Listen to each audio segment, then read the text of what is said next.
Okay, my little go-goers, we are doing, I said it again when I said I wasn't going to do it. Damn it. Anyway, we're going to do this vlog a little different. It's kind of windy outside, and where we're going is a privately owned residence. So I don't want to spook the people, but I kind of want to give you a little tour, how this video is going to go. If you remember from my previous vlog, the first and last execution, they tore down an old building. I think it was maybe for a school attached to this church right here. Anywho, the first and last execution in Kenosha, it was about John McCaffrey, how he murdered his wife, Bridget, and July 23rd of 1850. 51. Sorry, my bad. So, now this building coming up here, over to your left, is the Kenosha County Courthouse. Now, I'm going to ask you guys to please remember that building, because this ties in with something else that I'm going to do here. After this person goes, I gotta go. There's our lovely little trolley over there, see? In the middle here. You must yield to the trolley. He's already passed me, so it's all good. So anyway, back to John McCaffrey. Enough of the trolley. John McCaffrey murdered his wife Bridget in 1851. And it wasn't July, it was May. No, 1850. I got the dates a little wonky here. But anyway,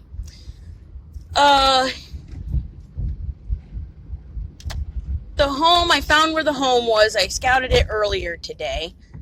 And I also have a list of possible execution sites. But after reading an article a little further, they're saying the execution took place in front of the courthouse. And I'm like, okay. Now, one is a high probability that I could see that it happened. The other two, not so much. Maybe one, because it's close to the cemetery where he's buried, if you guys remember. Now, I'm going over here. Now, we're coming along the house. Just going to drive through. This is the house right up here in the left corner. You'll see a thing along the side where there used to be a covered thing right back there. You see the little line? There used to be a cover there. The house was built in 1852. This was also part of, everything you see around here was a part of Durkee's property. Dude, you're going the wrong way, man. Yikes. Down a one-way street, you're coming the wrong way. Then again, if you think you're city, well, you're not. Anyway, that's the house that John McCaffrey bought from Charles Durkee. Not the house, the property. Now, they say between 11th and 12th Avenue is where he was hung. And they said it was a tree in front of the courthouse. Now, gotta creep through here before someone tries to blow it and hit me. Now, there was 11th and 12th back there. The courthouse is over here to our left. See, it's over there. To our left. Wow. It's amazing that people like that teach our kids. That's very frightening. Yeah, she just totally walked sideways. So, again, that's the courthouse. Right here is Civil Park. Now, all this was Durkee land, basically. I believe the 11th and 12th Street, for sure. Because it's right here by the courthouse. But it said in front of the courthouse. I don't know. I'm assuming that's the original courthouse building. I don't know. I never heard of anywhere else it could be. They say another possible one is 1000 block of 65th Street. So we're going to go over there. Now, I believe the 11th and 12th Street for sure. Definitely, because it's literally right there by the courthouse. Definitely. So that's highly probable. 65th Street, the article said, again, I'm going to reiterate, in front of the courthouse. But they said after he was hung, he was immediately lowered into a coffin and buried. So, I don't know. It's probable. I think the whole, immediately put in a coffin and buried one, but the courthouse one is looking mighty good to me. Now, it was a little busy. I couldn't really stop to do that, but you saw the area it was in. Makes sense. The murder happened in a cistern in the backyard of the home. Hang on, kids. In the cistern of the home. So, courthouse is right there. He, was tried and everything. And Charles Durkee was still around at this time. So, I could see that. I could very well see that. Library Park here. This is also part of Durkee's land. It's now become a historic district.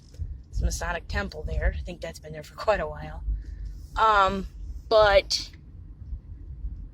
yeah, it's highly, highly probable. Now, the reason why I say the 65th Street is probable too is because it's not too far from Greenridge, which was also Durkee property before him and Caroline moved out to Utah when he became the territorial governor. But they said as soon as, he was pronounced dead, he was immediately lowered into a coffin and buried. This is why I think this one's probable too. The article that states, he was hung in front of a tree, in front of the courthouse. I could see it. But, yeah, I got a dude on a bicycle, and I gotta be wary of the bicyclers. Alright, here's 65th Street. Now, this house has changed many colors, but I like the bright yellow on it. So somewhere around this neighborhood here that I'm filming supposedly is the third place that he was hung.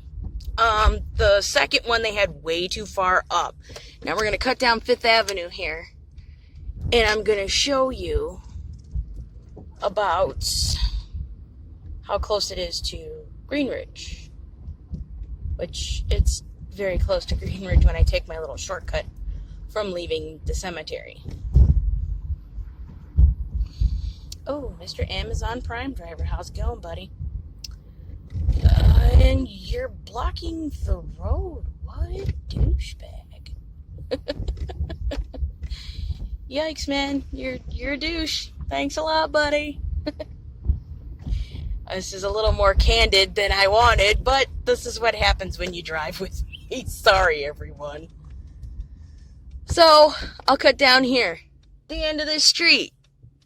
You may not be able to see it very well, but that is Greenridge Cemetery. Yeah. So you see how this one's highly probable as well. There's my favorite place.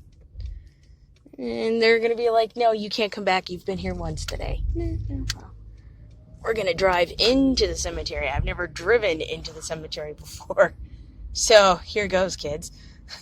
I've always parked the car on the outside here and walked in. Hello again, ladies and gentlemen. Just quick visit. Promise. I will keep it respectful as I always have. I don't think anybody's in the office today. There's the office right there. We'll pass by it. So, now you see why 6th 65th, not 6th. 65th Street is a high probability of him being hung, for what I've read on internet articles and in Haunted Kenosha. Good book, grab it if you can. Why I think 65th Street is highly probable when they said he was hung, put in a coffin, and immediately buried.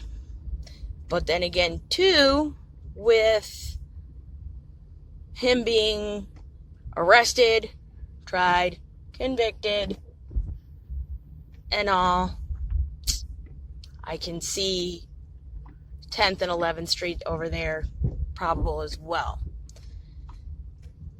And we are going around, and I'm going to park at a different place, so hopefully cars get through, and I'm not parking on a grave.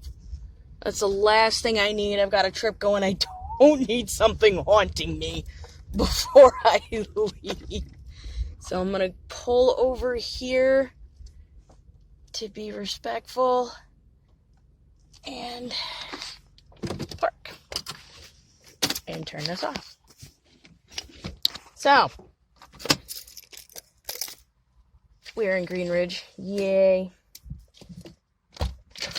So, here we are going back to Mr. McCaffrey's burial site. Again, it's a marker. It's saying it's his burial site. Don't know. Like I said, I don't know how true it is, but we will go and not so much pay our respects to the man, but go back and boom, here he is. Now, Mr. Durkee's grave is further up that way, along the fence line, the northern fence line there. If you're walking, he's maybe like 50 feet away from him. But Mr. Durkee didn't leave here until 1865. The death penalty was repealed, as it says here, on July 12th in 1853. Now, he murdered his wife on July 23rd, 1850. His trial didn't start until May 6, 1851. It ended May 23rd, 1851. August 21st, 1851, he was hung. So he was in jail for quite a while. That he was. Governor Nelson Dewey signed his death warrant. They said 2,000 to 3,000 people showed up for his execution in front of the courthouse. So, where we drove by was 5732 13th Court. And this little tale ends the infamous connection to Charles Durkee. Ladies and gentlemen, you weren't seeing my face today because I was doing a little driving tour. Hopefully it didn't scare anyone. Love you guys. Remember, history's in your own backyard. Learn it, live it, love it. Thank you.